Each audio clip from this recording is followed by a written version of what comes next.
Sir मैं यहीं पे ही हूँ।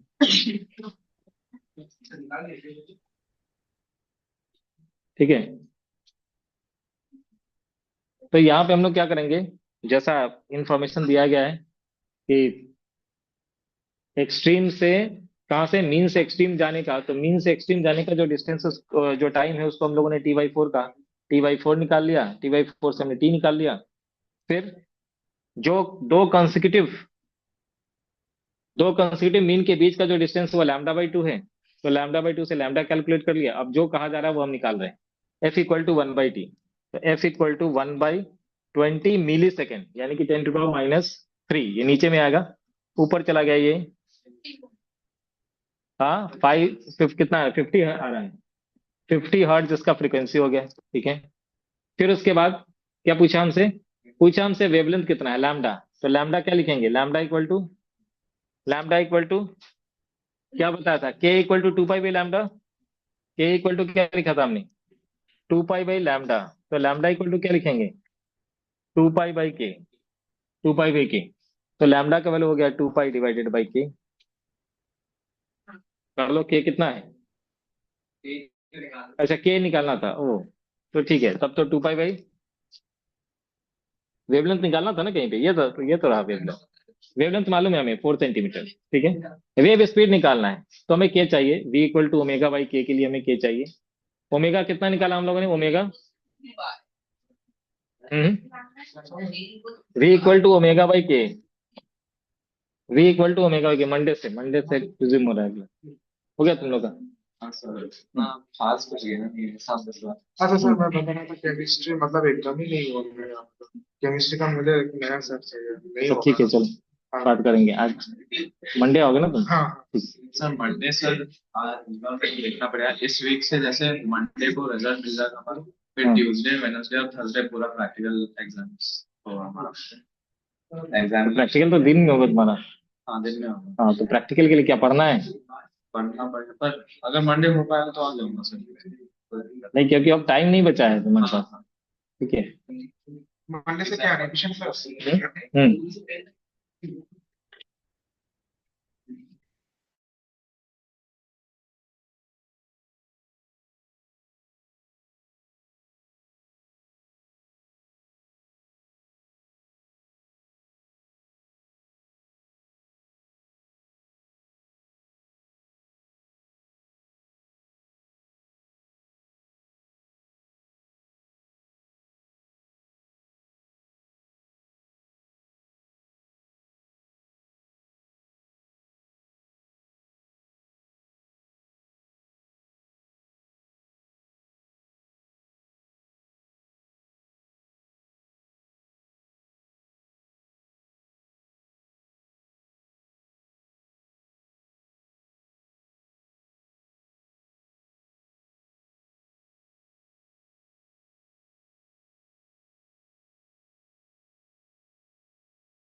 सर आप म्यूट पे हो।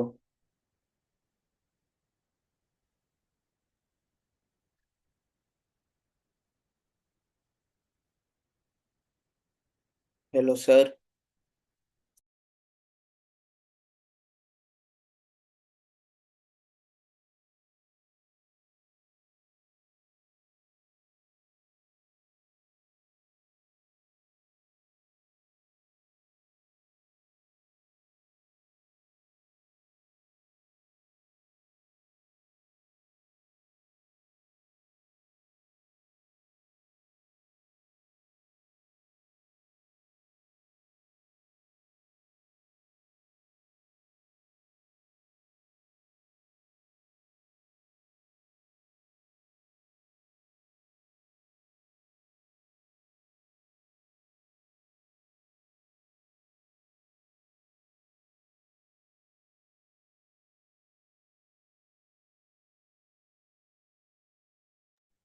चलो चलो इधर, हेलो,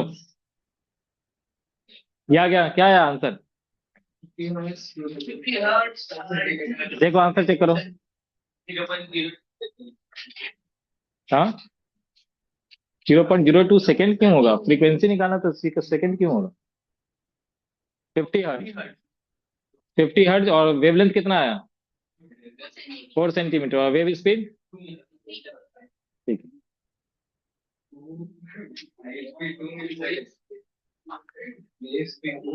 चलो इधर, नेक्स्ट वाले क्वेश्चन में कहा है, figure shows a plot of transverse displacement of particle of string T equal to 0 through which a traveling wave is passing in the positive x direction. The wave speed is 20 centimeter per second. Find the amplitude, wavelength and wave number. सब कुछ इसके according, figure के according, figure दे रखा है उन्होंने, figure से बताना है तुम्हें।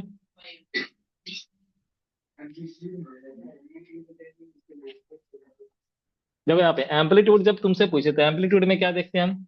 एम्पलीट्यूड में देखते हैं कि ये पार्टिकल मैक्सिमम कहाँ गया है। मैक्सिमम तो ये सब है, ठीक है, मैक्सिमम क्रिस्ट या फिर ट्रफ, ये सब। तो ये कितना गया है वो लिखा हुआ है उन्होंने, वाई को बोल दिया है कि मिलीमीटर में है, और ये 1 पे गया है। तो एम्पलीट्यूड कितना है? एम्पलीट्यूड कितना हो गया इसका? एम्पलीट्यूड कितना हो गया? 1 मिलीमीटर, ठीक है। फिर पूछा उन्होंने कि वेवलेंथ कितना है। वेवलेंथ कैसे देखेंगे? तो पार्टिकल का लेंथ देखना है, जो सेम फेज में है, ऐसे पार्टिकल जो कि सेम फेज में, तो ये और ये सेम फेज में है, या फिर तुम इसको निकालोगे तो इसको देखना है। तो आसान मेरे लिए ये है, 0 से स्टार्ट करके कहाँ तक जाएंगे? 4, ठीक है। ये किस में लिखना है? तो लैम्डा इज 4 सेंटीमीटर। फिर पूछा उन्होंने कि wave number, 1 by wavelength, right. Wave number 1 by 1 by 1 by wavelength, lambda. Lambda का वैल्यू कितना? 4 सेंटीमीटर है, 4 ऊपर में 100। सो वेव नंबर इज 25, ठीक है। 25 मीटर इनवर्स, ठीक है, मीटर इनवर्स, ठीक है। फिर पूछा frequency of the wave, frequency कितना है? फ्रीक्वेंसी, तो यहां से टाइम पीरियड निकालो पहले। वेव स्पीड दिया हुआ है, अच्छा दिया हुआ है, वेव स्पीड दिया हुआ है, हमें क्या निकालना है? फ्रीक्वेंसी। तो ओमेगा पहले निकालते हैं, v इक्वल टू होता है ओमेगा बाई के। तो यहां से हमने पहले ओमेगा को निकाल लिया, v इंटू के। हाँ वैसे भी कर सकते हैं, वैसे भी कर सकते हैं, ठीक है, वैसे भी कर सकते हैं। v equal to frequency into lambda. Lambda तो हमने निकाल रखा है, v गिवन है, तो फ्रीक्वेंसी निकाल सकते हैं, frequency is equal to v by lambda, ठीक है।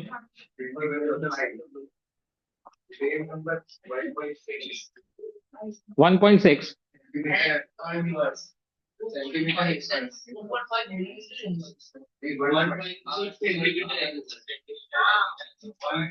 कितना है? 1.6 सेंटीमीटर। इसका मतलब एंगुलर वेव नंबर है, वेव नंबर नहीं। That is 2 pi by K. K के इज 2 पाई बाई लैम्डा, ये यहां से निकालो फिर। तब इनको एंगुलर वेव नंबर बोलना चाहिए था, वेव नंबर नहीं, एंगुलर वेव नंबर, ठीक है। 2 पाई बाई लैम्डा, 2 पाई का value 3.2 into 3.14 divided by lambda का वैल्यू कितना है? 4 सेंटीमीटर है। देख लेना, मीटर में अगर चेंज करना होगा तो 100 से मल्टीप्लाई होगा। हाँ, देख लो कितना आ रहा है, मीटर में मैंने लिखा है, और सेंटीमीटर है, मीटर है, क्या है देख लेना। सही है ना? एंगुलर वेव नंबर है वो। के के पूछ रहे basically.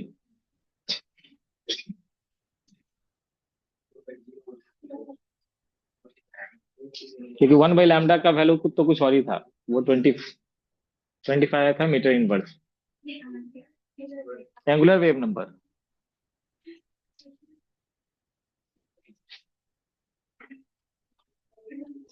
Next question, question number 13, number 13, number 13। A wave traveling on a string at a speed of 10 meter per second causes each particle of string to oscillate with a time period of 20 millisecond. What is the wavelength of wave? एक भी answer नहीं बता रहा अंश, पता नहीं क्या कर रहा है।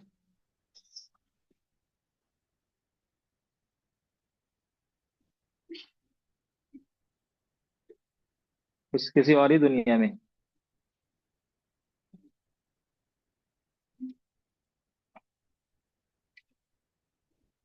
Question number 13। A wave traveling on a string at a speed of 10 meter per second causes each particle of a string to oscillate with time period of 20 milliseconds. What is the sir wavelength of the wave? Sir question number If 12 नहीं displacement of, समझा। हाँ 12 नहीं समझा, 12 का D part वो wave number frequency वाला। Angular के का वैल्यू पूछा है, वेव नंबर बताया मैंने।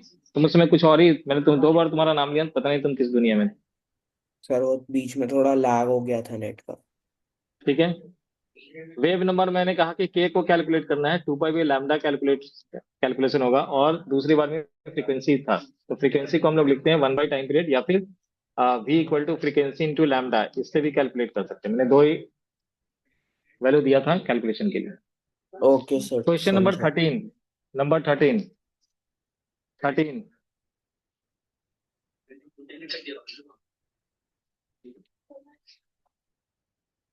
Number 13। A wave traveling on a string at a speed of 10 meter per second causes each particle of a string to oscillate with a time period of 20 millisecond. Time period दे दिया, frequency निकाल सकते हो यहाँ से। What is the wavelength? Speed मालूम है, frequency मालूम है, वेवलेंथ निकाल सकते हैं ना? क्या होगा? 20।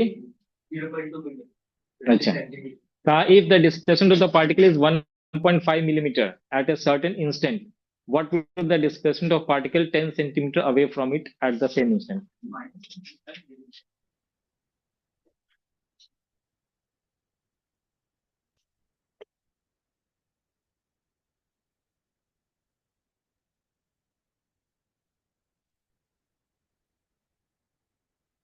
पहले वाला क्या क्या है, वेवलेंथ क्या है? तुम लोग का आया, तुम लोग का आया कितना? अच्छा, उसके बाद पूछा if the displacement of a particle is 1.5 millimetre at a certain instant, what will be the displacement of a particle 10 centimetre away from it at the same instant. उसे इंस्टेंट पे 10 सेंटीमीटर आगे जो पार्टिकल है, question ये कह रहा है कि अगर किसी भी पार्टिकल का किसी इंस्टेंट पे 1.5 मिलीमीटर अगर डिस्प्लेसमेंट मतलब वाई, मतलब ऐसा है, ठीक है, इसमें कोई रैंडम पार्टिकल ले लिया, मान लो कि ये वाला पार्टिकल ले लिया, कौन सा? ये वाला डिस्टेंस ले लिया। उन्होंने कहा कि इस डिस्टेंस पे अगर किसी पार्टिकल का जो वाई है वो कितना है, 1.5 मिलीमीटर है, कहा कि ये वाई 1.5 मिलीमीटर है, तो इससे 10 सेंटीमीटर आगे जाने पर, 10 सेंटीमीटर आगे जाने पर जो भी पार्टिकल, अब ये यहाँ आएगा, निगेटिव आएगा, पॉजिटिव आएगा, वो तुम्हें देखना पड़ेगा। तुमने वेवलेंथ कितना निकाला? वेवलेंथ कितना निकाला? 20। वेवलेंथ तुमने 20 निकाला, यानी कि फिर से अगर यहाँ पे अगर हम एक वेवलेंथ पे चले जाएंगे तो सेम जैसा सिचुएशन बनेगा, 20 पे जाएंगे तब, लेकिन वो 20 पे नहीं पूछ रहे हैं, किस पे पूछ रहे हैं? आधे पे। तो आधे पे मतलब तो ऐसा सिचुएशन होगा, -1.5। सही है, displacement of the particle is -1.5 millimetre. ठीक है, what will be the displacement of particle 10 centimetre away from it at the same instant. हो गया, क्लियर है? सेकेंड वाला समझ में आया? ये पूरा लैम्डा था, लैम्डा के लिए होता तो हम 1.5 कह देते, लेकिन ये लैम्डा के आधे पे पूछ रहा है, मतलब ऐसा सिचुएशन, तो इसमें लैम्डा के आधे पर डिस्प्लेसमेंट जो है वो पॉजिटिव नहीं नेगेटिव होगा। ठीक है, -1.5 millimetre. Question number 14। Steel wire of length, अब रुक जाओ, वापस थ्योरी में चलना पड़ेगा, थोड़ा थ्योरी में आते हैं। अभी तक हम लोग वेव इक्वेशन तक जो भी क्वेश्चन था उसको कर रहे थे, ठीक है, अब थोड़ा थ्योरी में आते हैं।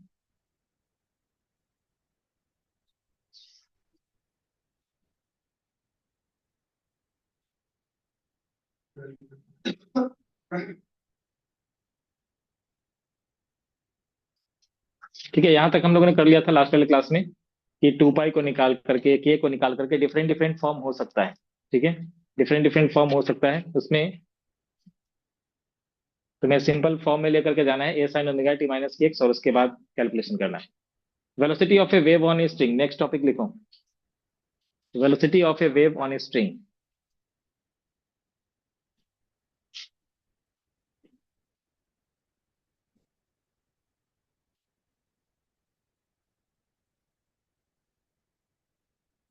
Velocity of a wave on a string.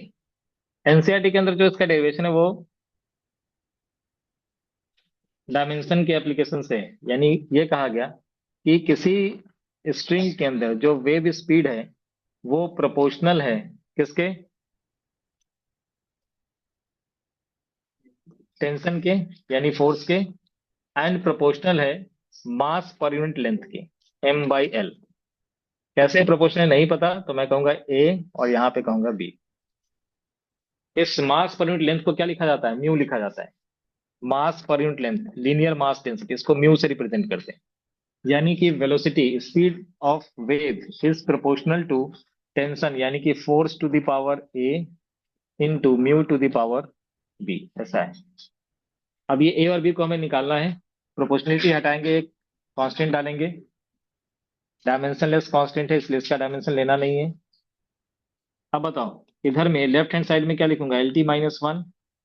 इस तरफ क्या लिखूंगा, फोर्स का डायमेंशन यानी कि MLT-2 to the power a, and mu that is mass per unit length m/l, तो ML-1 to the power b। ठीक है, so LT-1 equal to m to the power क्या आ चुका है बताओ, a प्लस b। l पे power क्या आ चुका है बताओ, a माइनस b, और t पे पावर क्या हो चुका है, -2a माइनस b। अब दोनों तरफ हम प्रिंसिपल ऑफ होमोजेनिटी अप्लाई करते हैं। इधर में मास का कोई पावर है नहीं यानी कि जीरो है, तो a प्लस b को क्या कहेंगे, जीरो। a माइनस b किसके इक्वल है, 1 के। ठीक है, हाँ क्या हुआ, a क्या हुआ, ओ अच्छा उधर में है नहीं, सही, -2। ठीक है, बाकी ठीक है ना, -2a को क्या लिखेंगे, -2a equal to minus of 1। क्या क्या, a का वैल्यू क्या आ चुका है यहाँ से, हाफ। तो b का वैल्यू कितना होगा, सर मैं एक b मिनट के का लिए वैल्यू, कैमरा ऑफ कर रहा हूँ। यहाँ से b का वैल्यू क्या हो जाएगा, b equal to -half, b equal to -half. अब a एंड b का वैल्यू सब्सटीट्यूट कर दो।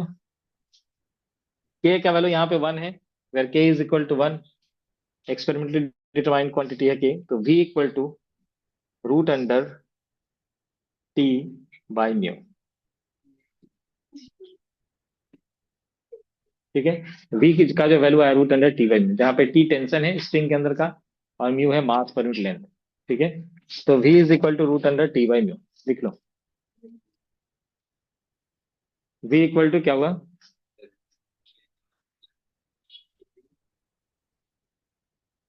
v equal to T by mu. जिस दिन पढ़ जाएगा ना उस दिन समझ जाएगा। आया नहीं है ना अभी तक,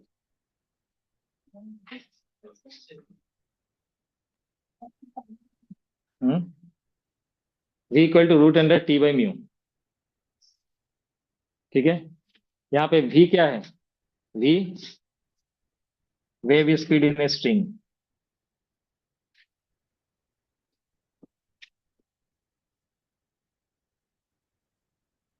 t क्या है इधर में, t क्या है, टेंशन इन द स्ट्रिंग, और म्यू क्या है, मास पर यूनिट लेंथ।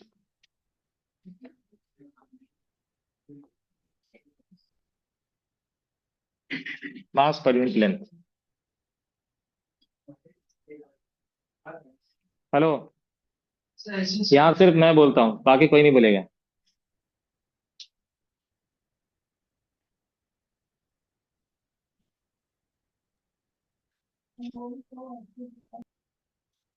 ठीक है, चलो एक क्वेश्चन देखते हैं इसी पे। 1 1 लिख दो, where k is equal to 1।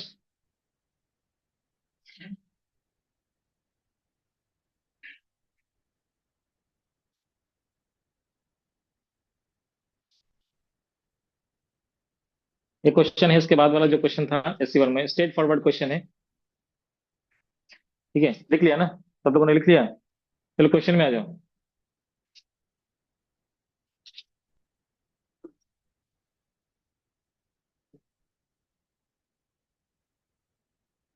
क्या हुआ? हाँ,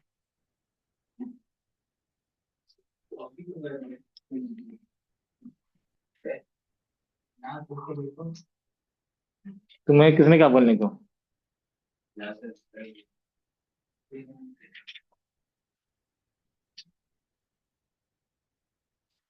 हटाओ।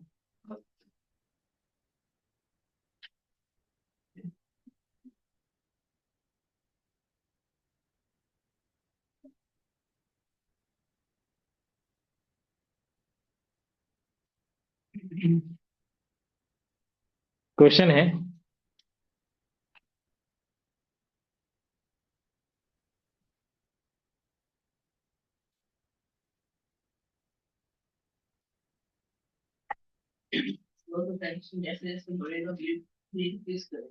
डायरेक्टली प्रोपोर्शनल हो गया रूट के अंदर, उसके स्क्वायर रूट के प्रोपोर्शनल होगा। क्वेश्चन है तुम्हारे पास, क्वेश्चन नंबर 14।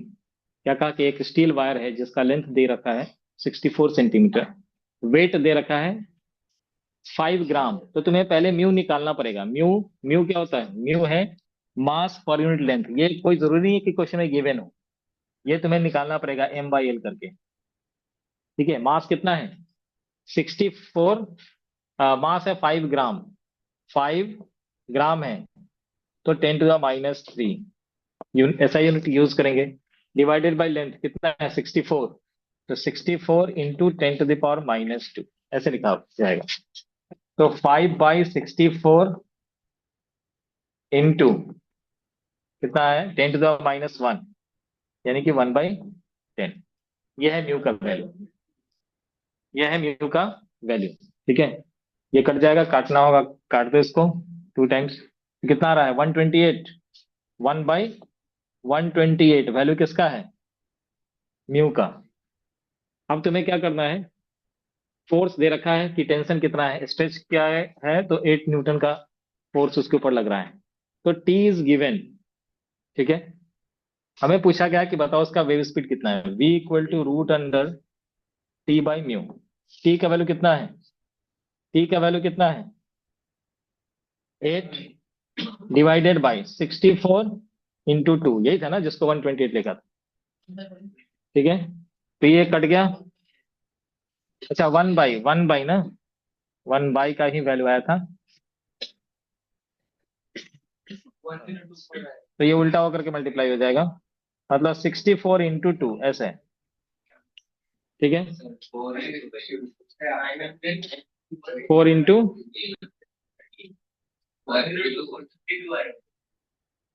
क्या 32, मतलब इसका वैल्यू। अच्छा, राइट, राइट, 32। क्योंकि इसको भी तो लिखेंगे हम 8 इंटू 8, और 8 इंटू 2 16 होगी, 8 एक बाहर चला गया, 8 इंटू 4, राइट, 32। तो 32 मीटर पर second, this one is the answer, wave speed.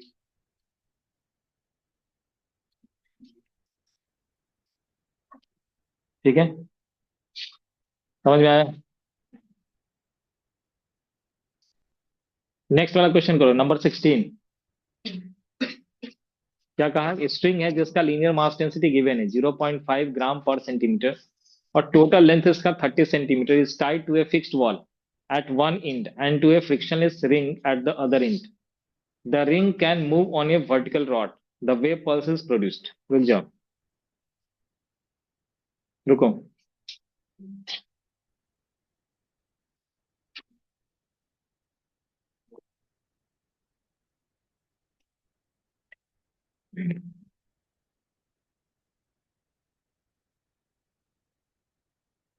Reflection of wave, ऊपर में हेडिंग दे दोगे, रिफ्लेक्शन ऑफ वेव।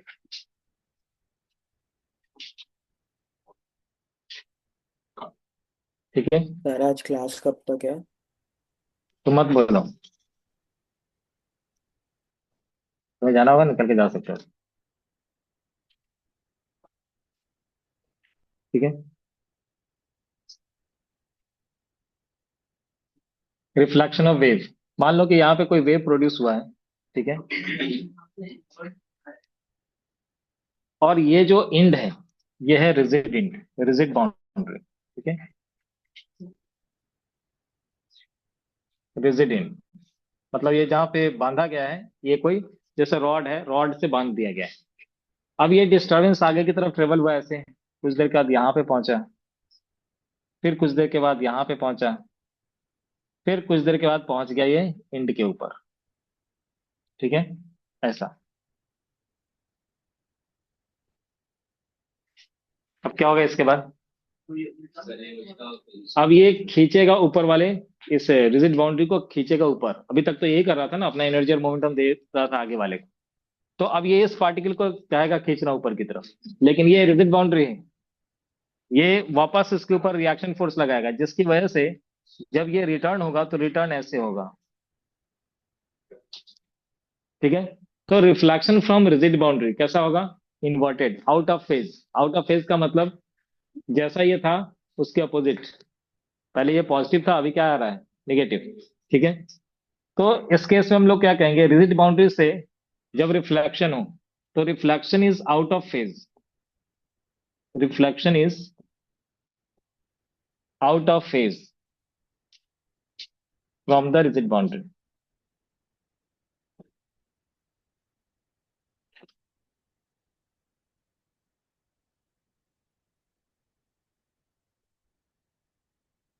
ठीक है, reflection is out of phase. सुनाई दे रहा है? Hello? Yes sir.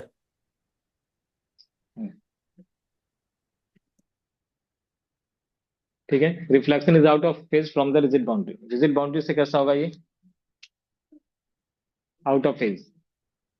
Out of phase कहने का क्या मतलब हो? फेज डिफरेंस कितने का? 180।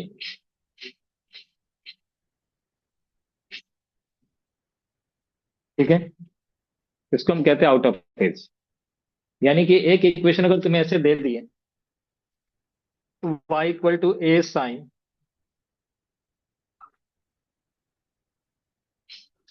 Omega T minus K X, ऐसे दे रखा है। रिफ्लेक्टेड वेव का इक्वेशन जो आउट ऑफ फेज गया उसका इक्वेशन कैसा होगा?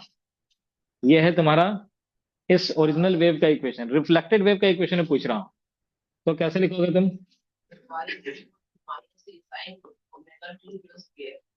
ऐसा लिख सकते हो, क्योंकि उसने वेव फॉर्म दे करके बोल दिया। ये स्टार्ट कहाँ से हो रहा है? जीरो से स्टार्ट हो रहा है, तो साइन का फॉर्म होना चाहिए उल्टा है, इसलिए उसने माइनस लगा दिया। जो ऐसे नहीं लिखेंगे वो, जो बिल्कुल डिफिनेशन से चलेंगे वो ऐसे लिखेंगे, y इक्वल टू, अगर ये ऐसा है तो दूसरा वाला किस किस omega T minus K x plus pi, वैसा लिखेगा कि फेज डिफरेंस कितना है इसके साथ, पहले वाले का फेज डिफरेंस कितना है? आउट ऑफ फेज का आ गया ना, पाई का आ गया है। तो अगर एक ए sine omega T minus K x है, तो जनरल हम लोग कैसे लिखते थे? ए sine omega T minus K x plus यहाँ पे फाई लिखा जाता था, ये होता था फाई फेज डिफरेंस। तो फेज डिफरेंस के रिस्पेक्ट में अगर इसको लिखा लिखा जाएगा तो कैसे लिखेंगे? ए sine omega T minus K x plus pi. ठीक है, ये पाई क्या बता रहा है? कि जो पहले वाला वेव था और जो रिफ्लेक्टेड वेव है, उन दोनों में फेज डिफरेंस पाई आ गया है। अब इसी पाई को तुम अगर मैथमेटिकली सॉल्व करो, देखो यहाँ पे क्या लिखोगे, इस पूरे को तुम थीटा समझ लो। तो pi plus theta, sine pi plus theta क्या होता है? Minus sine theta. तो ये हो चुका है minus sign omega T minus K x. तो जिन्होंने ये ऑब्जर्व कर लिया वो भी सही है, जो मैथमेटिकली करेंगे वो पाई ऐड करके करेंगे वो भी सही है, सब एक ही जगह पे कंक्लूजन पे पहुंचेंगे। ठीक है, क्लियर? हाँ हाँ, प्लस? यहाँ पे प्लस क्यों नहीं होगा? यहाँ पे तो माइनस तो हुआ। अपोजिट जा रहा है ना, अपोजिट जा रहा है, क्या प्लस हो जाना? प्लस क्यों होगा? बार माइनस हो गया। अच्छा, वो ये कह रहा है, वो अलग चीज बोल रहा है, वो समझा नहीं तुम। वो कह रहा है कि इधर की तरफ जब जा रहा था तो हम लोग ने पीछे माइनस लिखा था। वो कहा है कि अगर निगेटिव डायरेक्शन में अगर जा रहा है तो अंदर का जो साइन है वो भी तो चेंज होना चाहिए। मतलब उसका ये कहना है कि हम जब रिफ्लेक्टेड वेव को लिख रहे हैं तो ऐसे लिखना चाहिए। सही है, वह सही बोल रहा है। Omega T plus K x लिखेंगे। ठीक है, और फेज डिफरेंस तो पाई का आएगा जिसकी वजह से माइनस आया है। ठीक बोल रहा है। तो सही बोला उसने। सही वाला ये वाला है। मैंने क्या कहा कि जब वेव वापस दूसरे डायरेक्शन में जा रहा है, अगर तुमने इसको पॉजिटिव एक्स मान लिया है, ठीक है, तो ये वाला तो माइनस एक्स होगा ना। माइनस एक्स के डायरेक्शन में अगर जा रहा हो तो यहाँ पे क्या लिखना पड़ेगा, बीच में बीच का साइन तो प्लस लिखना पड़ेगा, तो रिफ्लेक्टेड वे में देखना पड़ेगा उसको भी।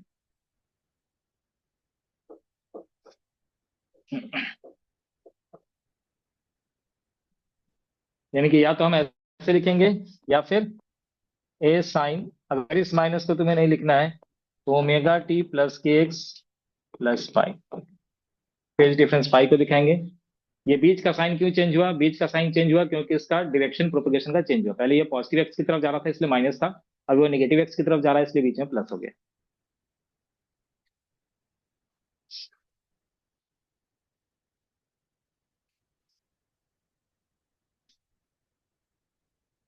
ठीक है, अब सिचुएशन को थोड़ा चेंज करेंगे, और यहाँ पे ये रिजिड बाउंड्री नहीं होगा, ये फ्री एंड होगा, रिंग, रिंग जैसा, रिंग में बांध करके। अब सिचुएशन कुछ ऐसा है, यहाँ पे रिंग है, वो कर्टन रॉड जो रिंग होता है वैसा समझ लो। ठीक है, अब ये पहुंचा आगे ट्रेवल करता हुआ और रिंग तक पहुंचा। अब ये क्या करेगा, रिंग को ऊपर उठाएगा, लेकिन रिंग तो फिक्स रिजिड बाउंड्री नहीं है, रिंग ऊपर जाएगा, कोई दिक्कत नहीं है। और ये ऊपर जाएगा तो ऊपर से ही लौटेगा, मतलब ऐसे कभी गया ऊपर और ऊपर से रिटर्न हो रहा है ये। तो इस बार जो रिफ्लेक्टेड वेव है, जो रिफ्लेक्टेड वेव, उसका इक्वेशन कैसे लिखेंगे, क्या कोई फेज चेंज होगा इधर में, नहीं, there is no any phase change.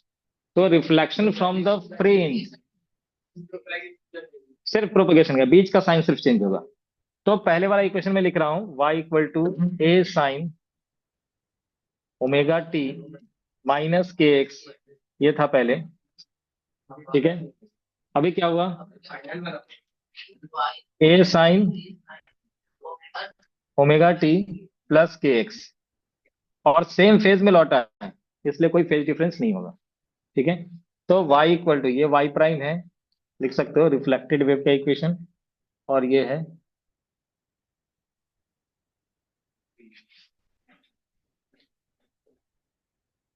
ये रिफ्लेक्टेड वेव और ये पहले वाला वेव, ओरिजिनल वेव। ठीक है,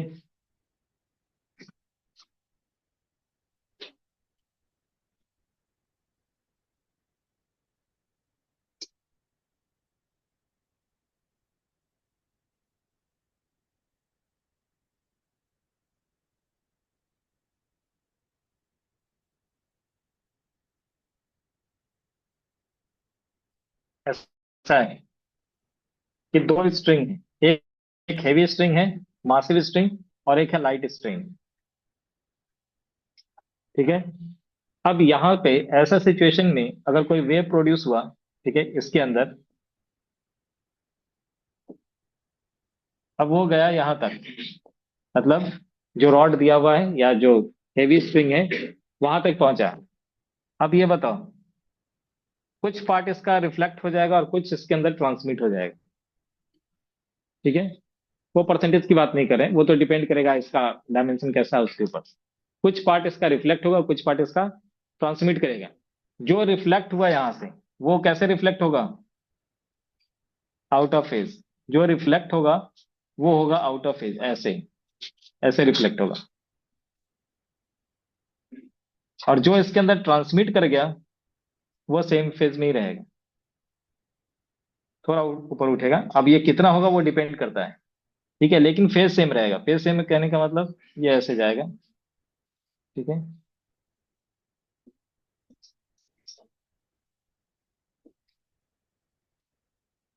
जो ट्रांसमिट करेगा, अब ये कोई जरूरी नहीं कि हाँ कितना परसेंट उठा है, वो डिपेंड करेगा उसका मास कितना है, एनर्जी कितना उसको ऊपर लेकर के जा रहा है, वो अलग बात है। मैं फेज की बात कर रहा हूँ यहाँ पे, ये आउट ऑफ फेज जाएगा, ये सेम फेज में रहेगा। ठीक है, लेकिन अगर ऐसा कर दें, हाँ, एक हेवी स्ट्रिंग है और एक है लाइट स्ट्रिंग, उस केस में दिखाया गया है कि जहां पे ये वेव इसके अंदर प्रोड्यूस हुआ, ये आगे की तरफ ट्रेवल करता हुआ जा रहा है, जब यहाँ पे पहुंचा तो कुछ इसके अंदर ट्रांसमिट कर जाएगा कुछ रिफ्लेक्ट करेगा। जो ट्रांसमिटेड वेव है वो सेम फेज में रहेगा, वो उसको ऊपर की तरफ ही लेकर के जाएगा, वो डिस्टर्बेंस को ऊपर लेकर के जाएगा। लेकिन जो रिफ्लेक्ट हुआ है उसके लिए ये एक रिजिड बाउंड्री, हैवी बाउंड्री हो गया ना, इसके लिए उसको उठाना चाह रहा है वो, उतना ही कुछ जो ट्रांसमिट करेगा वो तो सेम फेज में ले ही जा रहा है।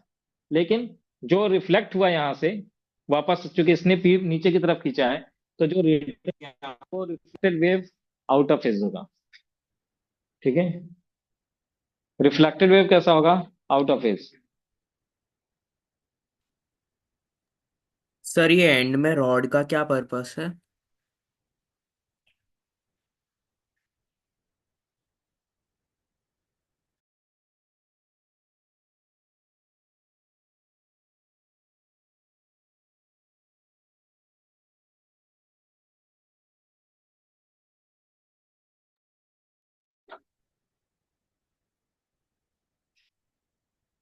ठीक है, अब इसका उल्टा, अगर हेवी स्ट्रिंग होता, हेवी स्ट्रिंग में वेव ट्रेवल कर रहा होता, और रिफ्लेक्टेड और जो ट्रांसमिटेड है उसको कैसे दिखाएंगे?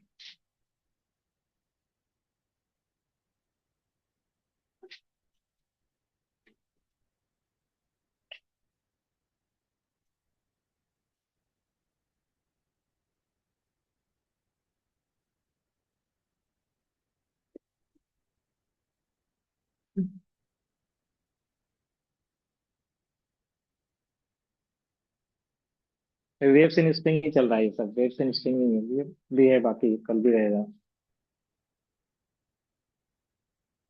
हम लोग यहाँ तक पहुंच चुके हैं। ठीक है, हम लोग इसमें आ चुके हैं।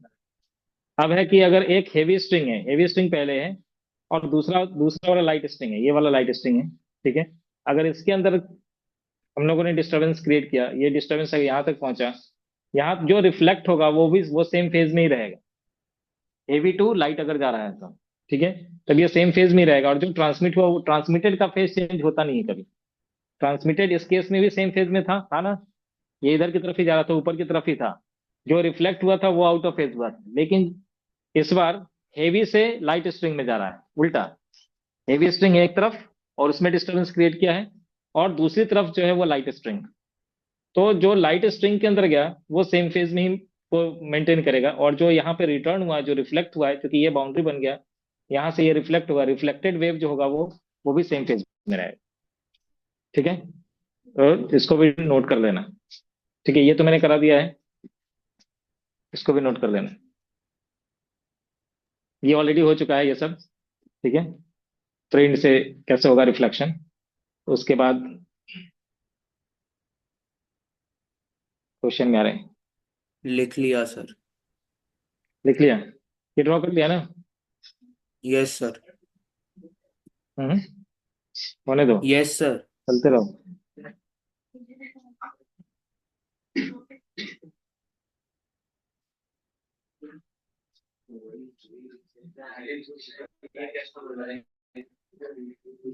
मजाक था, उसको कहना कहना कहा से इधर में बैठने के लिए, समझ में आ जाए।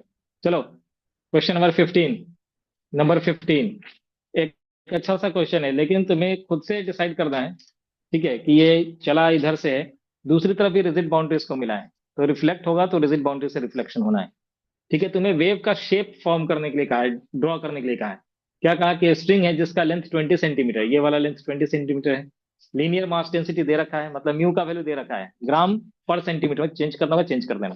ठीक है, ग्राम पर सेंटीमीटर को अगर चेंज करेंगे तो क्या आएगा? हाँ, 0.4 या जो भी था, ग्राम के लिए 10⁻³ और सेंटीमीटर के लिए 10⁻², यानी कि एक और जीरो इंक्रीज हो जाएगा इधर में। ठीक है, एक और जीरो, मतलब जो भी ग्राम पर सेंटीमीटर दिया हुआ है बाई 10 हो जाएगा केजी पर मीटर में। ठीक है, तो 0.04 हो जाएगा। ठीक है, तो म्यू का वैल्यू मालूम है। उसके बाद ये टेंशन दे रखा है, स्ट्रिंग के अंदर कितना फोर्स है पूछा है। When will the string have the shape shown in the figure again? When will the string have the shape shown in the figure again? ये जैसा है वैसा दोबारा कितने देर के बाद मिलने वाला है?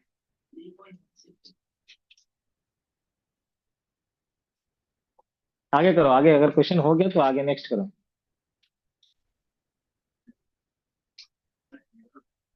कितने सेकंड के बाद होगा? अब सुनो यहाँ पे, कितना कहा, कितना कहा, √10। अजीब सा आंसर है, होना नहीं चाहिए वैसा। देखते हैं, पहले इसका वेव स्पीड निकालो। पहले तुम वेव स्पीड कितना आ रहा है। Wave speed v equal to क्या लिखेंगे, √T/μ। टी का वैल्यू कितना है, 16। म्यू कितना है, 0.04, सही लिखा। अंडर रूट, ये हट गया, ठीक है। कितना आ गया, ये 20 आया ना, 20 मीटर पर सेकेंड आया। ठीक है, वेव स्पीड कितना आया, 20 मीटर पर सेकेंड। अब सुनो यहाँ पे, कहानी तो अब शुरू होगा। ये 20 मीटर पर सेकेंड से शुरू हुआ, ठीक है, गया यहाँ तक। 20 सेंटीमीटर जाने में इसको कितना टाइम लगेगा, 20 सेंटीमीटर जाने में।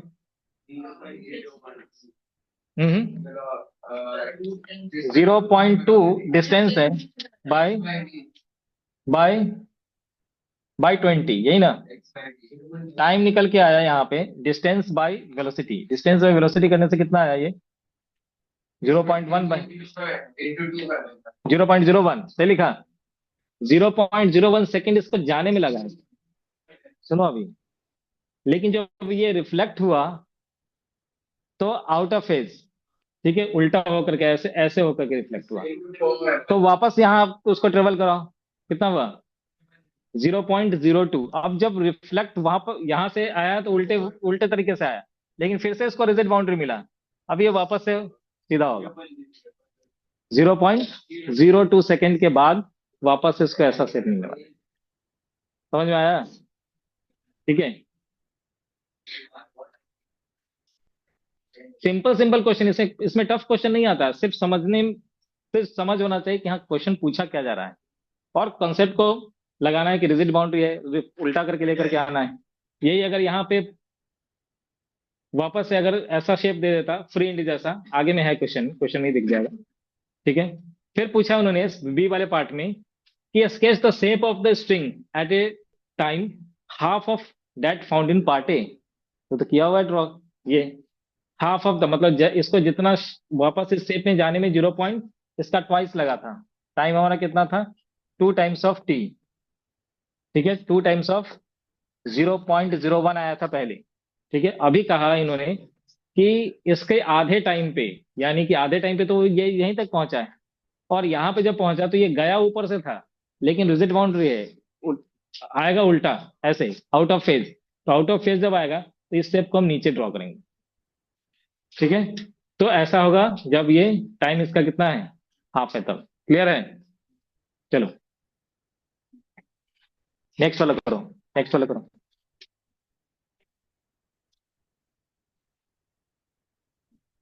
बुक कहाँ है, उठाओगे तुम अच्छे से, ठीक है। गाड़ी से आया फिर भी बुक लेकर नहीं आया, हाँ। तुम्हारा बुक कहाँ चला गया, क्या हुआ, कहाँ है आरिफ, बुक कहाँ है। चुरा लिया, वो किसका है, वो भी गाड़ी से है। और ये किसका, आर्यन का है, आर्यन लाया है। शिवम, अगर बुक लेकर के नहीं आए नेक्स्ट वाली क्लास तो समझ जाना, हाँ। आज ही भूला हूँ, क्यों भूले आज।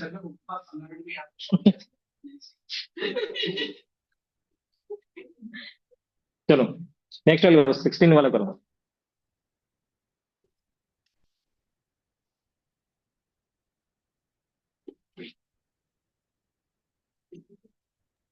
सर लिख लिया।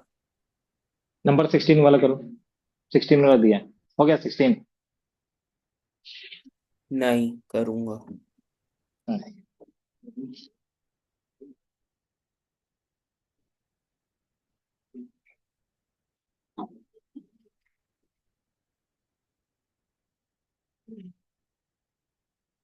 उसके बाद वाला क्वेश्चन बहुत अच्छा क्वेश्चन, देखो यहाँ पे ये रिजिड बाउंड्री नहीं है, इस बार फ्रेंड है, सोच करके करना, ठीक है, थोड़ा दिमाग लगाओ, बन जाएगा आसान। ये सब टफ नहीं होता, ये मैकेनिक्स तुमने निकाल लिया तो ये सब चीज कुछ नहीं है, ठीक है। मैकेनिक्स इजी था, ये उससे भी इजी है।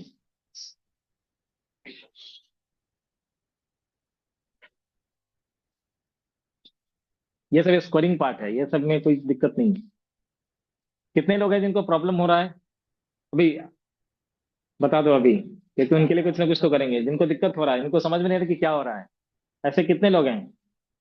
हाथ खड़ा करो। कितने लोग हैं? बाद में मत बोलना कि हाँ मुझे समझ में नहीं आया। अभी आधा। सर मुझे इस वाले में इशू है, ये जो अच्छा जब वो चलो ठीक आया है, ना अंश ने कहा कि उसको एक। इशू है। और बताओ किसको इशू है? हाँ, अभी अगर नहीं बोले तो बाद में पछताओगे। बाद में अगर बोल दिया ना तो सोच लिया, तुम सोच लेना तुम्हारा क्या करूंगा। ठीक है, अभी अगर किसी तुम्हें तुम्हें दिक्कत है, अच्छा, और किसको है दिक्कत? थोड़ा सा दिक्कत तुम्हारा है दिक्कत, ठीक है दिक्कत, बताओ। कोई दिक्कत नहीं, पूछ रहा हूँ इसलिए ताकि उसको रिजॉल्व कर सके। तुम्हें दिक्कत, दिक्कत नहीं है ना? तुम तो आंसर कर पा रहे हो, चलो आंसर कर रहे हो मतलब समझ में आ रहा है। ठीक है, और एक, दो, तीन, चार, पांच, ठीक है। सर मुझे बस वो जो एंड वाला पार्ट है ना जिसमें वो आ गया, एक हैवी स्ट्रिंग और एक लाइट स्ट्रिंग, उसमें प्रॉब्लम है, बाकी सब समझ ही गया। अच्छा चलो ठीक है। किस वाले पार्ट में दिक्कत है? साइन तो समझ में नहीं है या फिर क्या नहीं है? कौन सा पार्ट में दिक्कत है? हाँ, अच्छा, तुम आगे बैठना, ठीक है। जिनको समझ में नहीं है वो आगे बैठेंगे नेक्स्ट वाले क्लास, तब समझ में आ जाएगा। नंबर 16। अच्छा 16 क्या है? String of linear mass density 0.5 gram per centimetre and a total length of 30 centimetre tied to a fixed wall at one end and to a frictionless ring at the other end. The ring can move on a vertical rod. A wave pulse is produced on the string which move towards the ring at a speed of 20 centimeter per second. The pulse is symmetric about its maximum, which is located at a distance 20 centimeter from the end joined to the ring. Assuming that the wave is reflected from the end without loss of energy, find the time taken by the string to regain its shape. अब वापस से ऐसा shape में कब आएगा?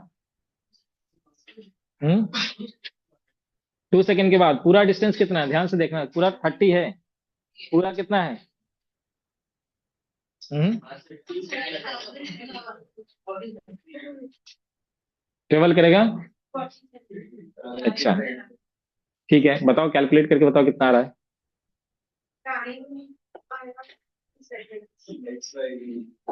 Time आया कितना? 2 second. देखो चेक करो आंसर, सही है। लेकिन अब मैं क्वेश्चन में थोड़ा कर रहा हूँ, थोड़ा चेंज। ठीक है चलो, मैं क्वेश्चन में कर रहा हूँ थोड़ा चेंज, तुम उसका आंसर बताना। मैं पूछ रहा हूँ कि सेम वेलोसिटी होने में कितना टाइम लगेगा? सेम वेलोसिटी होने में कितना टाइम लगेगा?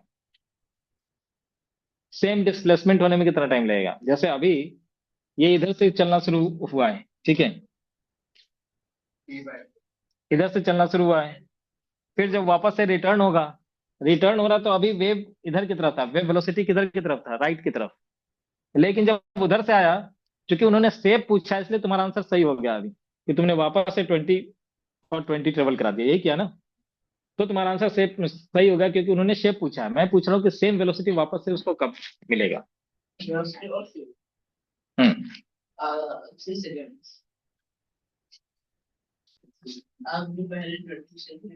ठीक से सोच के बोलो।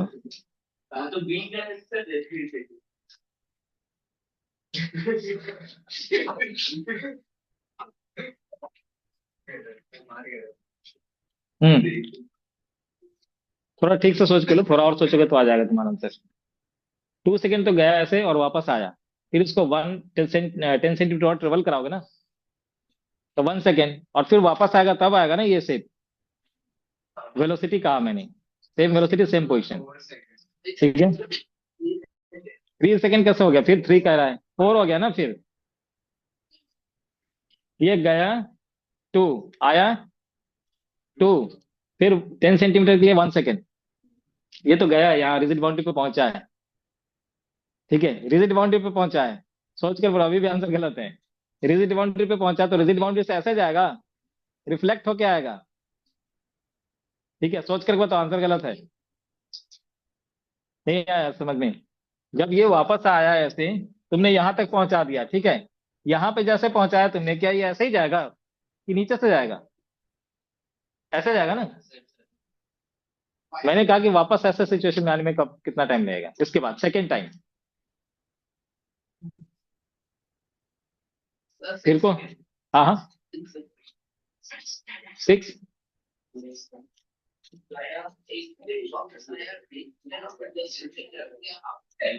हम्म।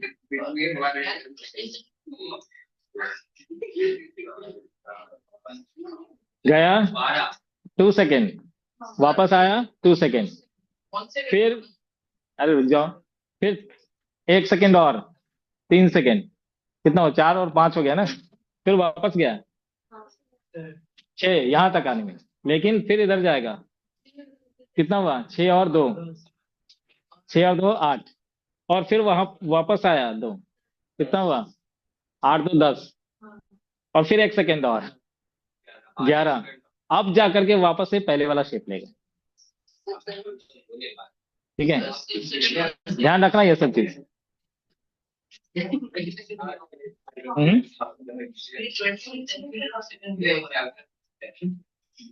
क्या हुआ?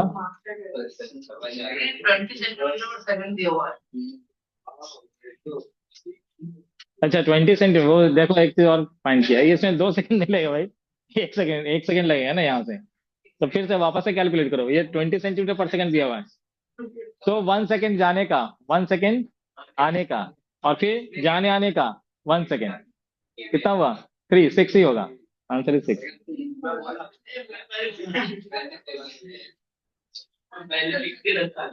लास्ट क्वेश्चन 17 करो, 17, हेलो 17, 17 18 करो, छोड़ दूंगा, 17 18 करो, छोड़ दूंगा। क्वेश्चन नंबर 17 क्या कहा है, ये फॉर्मूला आने वाला है। तुमने टेंशन को क्या लिखा था, स्पीड को क्या लिखा था, v = √T/μ, ये लिखा था ना। टी बाई और म्यू को क्या लिखा था, मास पर यूनिट लेंथ, तो मास और लेंथ के ऊपर भेज दो। ऐसा है। तुम्हें अभी किसके टर्म में लेकर के जाना है, डेंसिटी के टर्म में, to wires of different densities but same area of cross section, दोनों को सोल्डर किया गया together at 1 inch and are stressed by tension T. The tension of a transverse wave in the first wire is double that of the second wire. Find the ratio of density of the two wires to that of the find the ratio of the density of the first wire to that of the second wire. ठीक है, इसके लिए थोड़ा पीछे चलते हैं, लिखो v को हम लोगों ने क्या लिखा था, √T/μ। म्यू को हम क्या लिखेंगे, मास पर यूनिट लेंथ। ठीक है, लेंथ के ऊपर भेज दो, ये T/L डिवाइडेड बाई m हो चुका है। ठीक है, T/L डिवाइडेड बाई m हो चुका है। अब बताओ यहां से हम लोग क्या लिखेंगे, इधर इधर हेलो, इधर डेंसिटी का टर्म मुझे लेकर के आना है, तो वॉल्यूम चाहिए। ठीक है, मास बाई वॉल्यूम, तो ऊपर में अगर एरिया लिख दूं और नीचे में भी एरिया लिख दूं, क्रॉस सेक्शन ले लीजिए, क्रॉस सेक्शन ले लीजिए, तो ये क्या बन चुका है, वॉल्यूम। तो T/वॉल्यूम v, ये v है वॉल्यूम, डिवाइडेड बाय m/a। वैसे वॉल्यूम को हम नीचे लिख सकते हैं, T/m/वॉल्यूम ऐसे लिख सकते हैं, इनटू क्रॉस सेक्शन एरिया ये बन चुका है डेंसिटी। तो डेंसिटी के टर्म में T/ρ/a, जहां पे T क्या है, T है टेंशन, रो है डेंसिटी, ए है क्रॉस सेक्शन एरिया। यानी कि जब वेलोसिटी तुम्हें लिखना होगा तो v को क्या लिखोगे, v √T/ρ/a। ठीक है,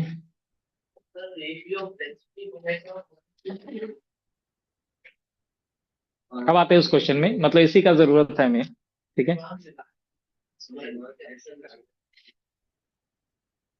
v = √T/ρ/a, बहुत इंपॉर्टेंट रिजल्ट है ये, बहुत काम का।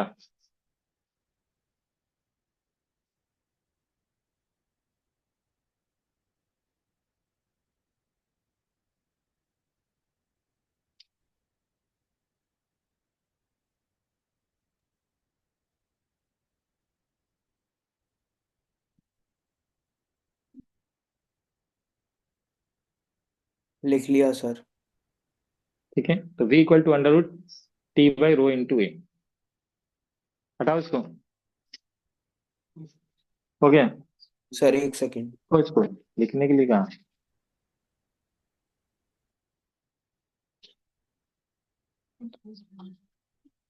अब जिनका हो गया वो उस क्वेश्चन पे चले जाओ। ठीक है, क्वेश्चन नंबर 17 जो डिस्कस कर रहे थे अभी। क्या क्या दिया हुआ है, क्या क्या दे रखा है बताओ। To wires of different densities, मतलब रो अलग अलग लेना है, but same area of cross section, मतलब एरिया दोनों का इक्वल है। दो वायर के लिए लिख रहा हूं, वायर वन, वायर टू। ठीक है, क्या कहा, same wire of same cross section area, A one equal to A, और ए टू भी कितना है, ए। ठीक है, तो उसके बाद क्या बोला गया, बोलो, same wire of same cross section area, और उसके बाद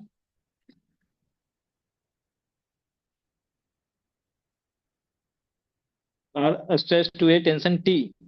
The velocity of the transverse wave in first wire is doubled.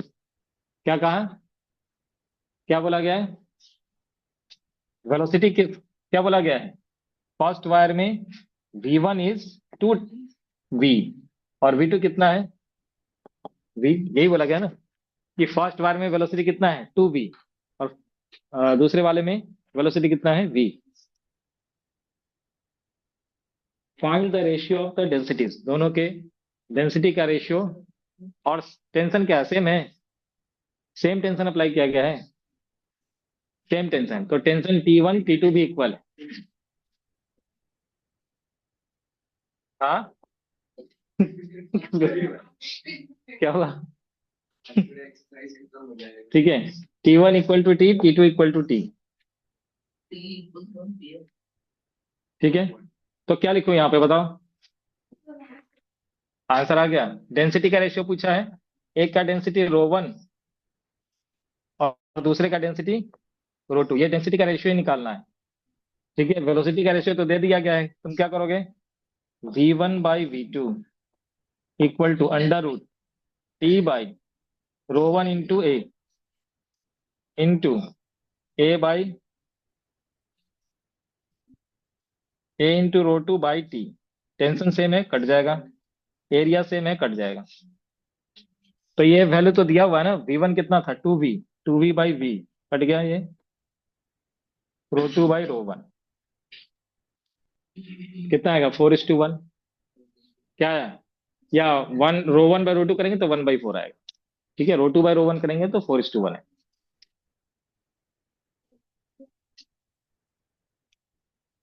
ठीक है, चलो आज के लिए यहीं तक रखते हैं। ठीक है,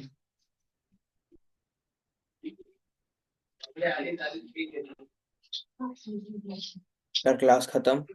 क्लास ओके सर।